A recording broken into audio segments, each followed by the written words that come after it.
Kedua, saya mau menjelaskan mengenai pasal 1 ayat 2 itu sendiri dalam kaitan dengan apa hubungannya dengan MPR nanti.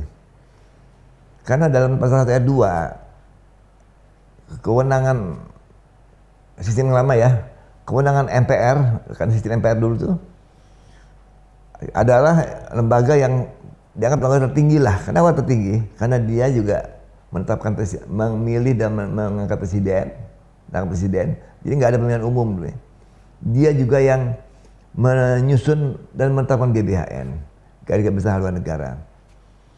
Walaupun prakteknya ya GBHN itu disiapkan dulu oleh Dewan Hamnas selama ini ya, Dewan Pertahanan Keamanan Nasional, 2-3 tahun, 4 tahun dia siapkan, kemudian naskahnya diserahkan kepada partai-partai, lalu partai-partai melakukan evaluasi atas naskah itu, mana yang dia setuju, mana yang enggak. Kemudian masuk ke sidang, dua kali sidang dulu ya MPR ya. Sidang yang pertama itu Oktober, sidang yang keduanya itu Maret.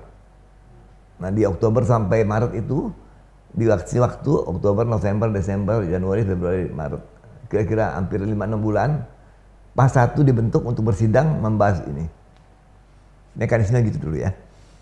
Jadi yang namanya naskah GBHN itu disiapkan oleh Dewan Hamnas, kemudian partai, dan partai akhirnya melalui fraksinya membahas di PAS 1 yang dibentuk oleh MPR selama 6 bulan.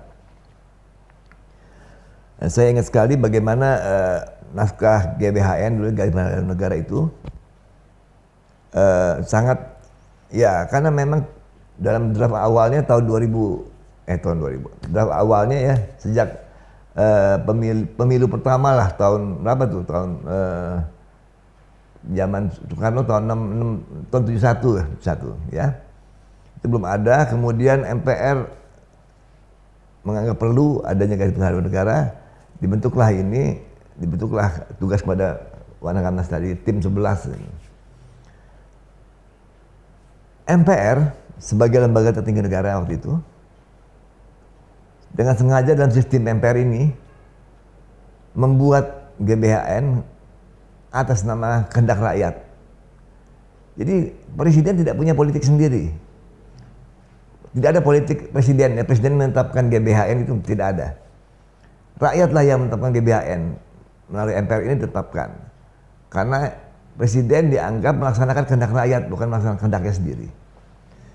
Artinya presiden tidak punya visi misi yang boleh ditetapkan sendiri. Rakyat yang punya kehendak.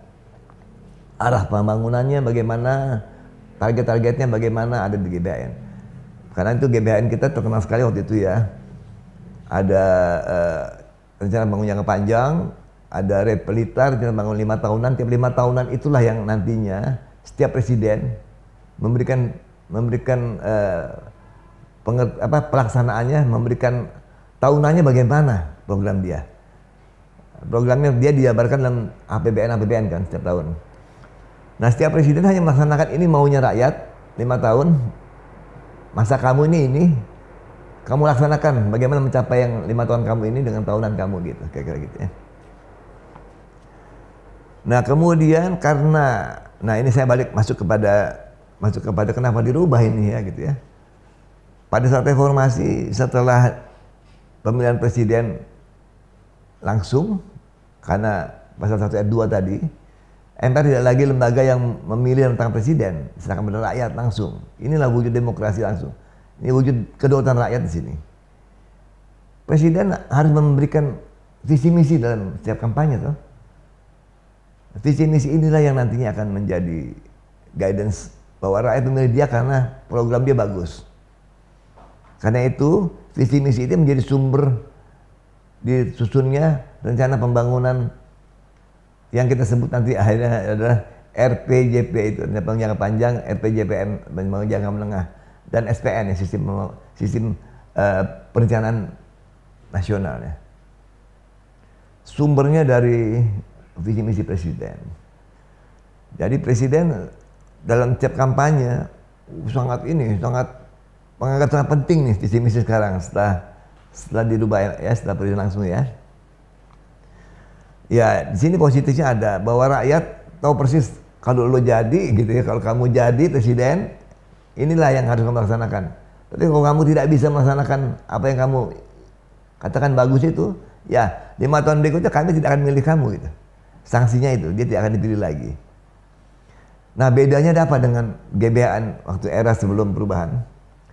Karena MPR yang menetapkan atas nama rakyat ya, bahwa presiden harus melaksanakan. Kalau presiden menyimpang dari GBHN, dia bisa dikenakan sanksi impeachment.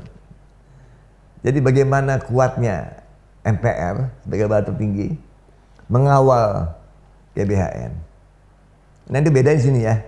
Jadi kalau ditanyakan kenapa berubah, karena kehendak reformasi demikian supaya demokrasi langsung dilakukan. Dan demokrasi langsung ini menghendaki bagaimana presiden memiliki visi misi sendiri. Tidak ada GBHN, makanya dihapuslah GBHN.